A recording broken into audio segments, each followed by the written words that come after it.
কবিতাৰ শিৰোনাম সময়ৰ ঘৰ। সপোন ৰচাৰ অধিকাৰ তোমাৰ আছে, মোৰো আছিল। ধৰিত্ৰী আই মোৰ সৌম্য ৰূপ তোমাৰ, মোৰ পুলকিত নয়ন যুগলে ভাল আৰু ভাল বিচাৰি ফুৰিছিলে। বিচৰাটো যে মানৱ ধৰ্ম, বিচৰাটো যে মানৱ ধৰ্ম, এই ধৰ্ম জানো এৰিব পাৰিম? মাথো সলনি হৈ পৰে সময়বোৰ আৰু পৰিস্থিতি। সময় যে তিনি ৰূপৰ, অতীত, বৰ্তমান আৰু ভৱিষ্যতৰ।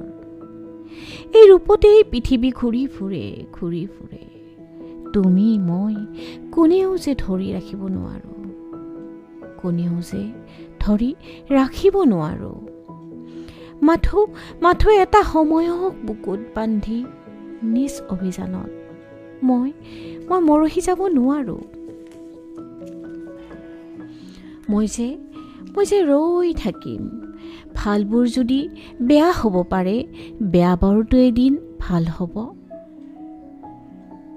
মই যে আশাবাদী, সপোনৰ ৰঙিল সুখবোৰ বিচাৰি ফুৰো মই। সপোনৰ ৰঙিল সুখবোৰ বিচাৰি ফুৰো মই। সবানে তুমি মোৰ সপোনৰ চিৰলগৰী। নতুন কিৰণত এখন নতুন পৃথিৱী, ই যে মোৰ দাঙি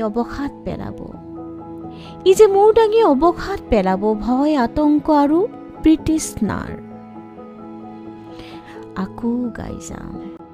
আকৌ গাই যাম ধৰণী আমাৰ অতি ধুনীয়া। মাথো জীয়াই থাকিবলৈ শিকা, সুখ দুখেৰে ভৰা মায়াৰ শিকলি ভাঙি দিয়া। শান্তিৰ নিলয় সাজি মাথো খন্তেক